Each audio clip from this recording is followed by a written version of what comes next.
What's up people, how are you doing? My name is Darkess and welcome to the renovation of the BFF's house. I've been thinking about renovating their house for a while now, pretty much ever since I gave them a makeover actually, but I got lazy and I've been postponing it until, well, now. At first I thought this would be a complicated renovation because that house is quite big. I mean, we are talking about 3 bedrooms here, and bedrooms, especially for adults, are one of the parts of every house with which I struggle the most. I have a lot of fun furnishing bedrooms for kids and teens, but my brain goes blank when it comes to adult bedrooms. Luckily, in my head, Summer, Liberty, and Travis are still teenagers, or at least they still act like teenagers. Seriously, it's so weird to me to see them going to work because I cannot imagine them having like a serious job, a grown-up person's job. Right now they should be going to college parties, getting wasted, and then dragging themselves to classes in the morning with a massive hangover. That's what they should be doing. And I think a.k.a. agrees with me because, I mean, have you seen the size of the bar they have in their kitchen? It's a monstrosity. I'm pretty sure the only reason what I just described isn't a reality is because college isn't a base game thing. Anyway, sorry, I'm getting ahead of myself. Let's go back a little. Even with 3 bedrooms, the house is still too big. That living room is unnecessarily big, so the first thing I did was make it smaller. I didn't choose the most effective way of doing that, to be honest.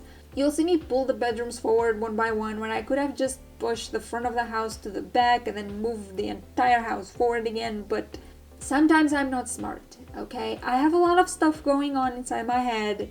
Give me a break, please.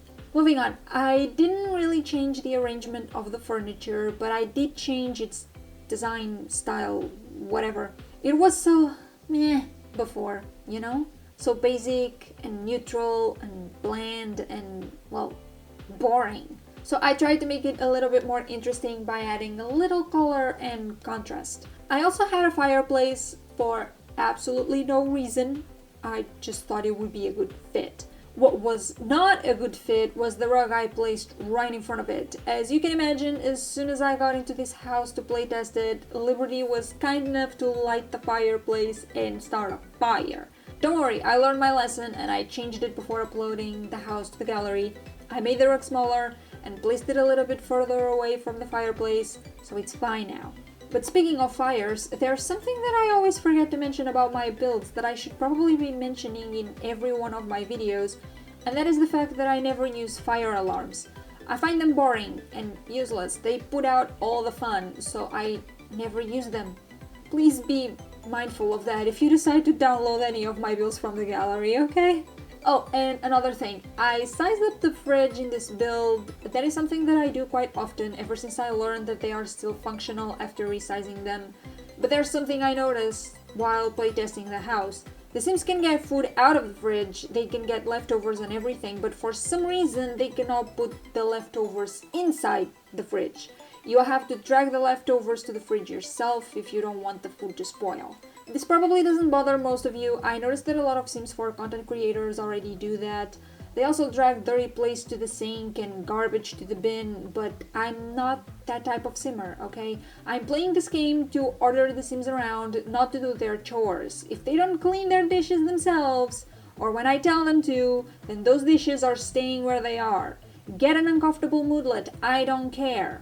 However, I cannot bear to let food go to waste. It's a poor people thing. I really cannot stand any type of food waste, even in video games, so yeah. Wait, I'm getting sidetracked again, sorry. Back to the build. I mean, the renovation. So for the bedrooms, I kept a lot of things the same, especially in Liberty's and Summer's rooms. I only changed some minor details and tried to add some more clutter. I mean, I'm not sure I can call that horrendous red wallpaper in Liberty's room a minor detail, but yeah. Also, I couldn't add all the clutter I wanted because I was running out of money, and you guys know I don't cheat sometimes. I would like to say that that is the reason why Summer's room is so simple, but actually it's not. I just wasn't really inspired to furnish her room. I tried, I swear. You guys won't see it because I cut it all out, but I really tried, okay? I actually got a few more things later while I was playtesting the house, but those were for Liberty's room, not Summer's. I really like Liberty's room, I don't know why. The colors of the room are completely out of my personal taste, but it works, you know. I can't explain it. Well, this voiceover is getting quite long already, but there's one more thing I want to talk about. This is not about the build though, it's about the channel, or rather about me. It has been almost 6 months since I started this channel, and despite that, I still cannot relate to the name Darkess. Which is weird, because Darkess is a rearrangement of my real name, so I thought I would relate to it faster than all the other names I have on the internet, but nope. It just doesn't sit right with me, you know? So I'm considering changing it. I think I already know what the new name will be. I decided not to think too much about it this time and just use one of the many nicknames or internet names I already have. So I'll most likely change it to Dani or Dani Simmer, something like that. Anyway, I just wanted to give you a heads up so you wouldn't be caught by surprise by the change. And now it's time to end this voiceover. Thank you so much for watching. If you enjoyed this video, don't forget to share it with your friends. Drop a like, comment, and subscribe because I'll be back in a couple days and you don't want to miss a thing. Trust me. See you then.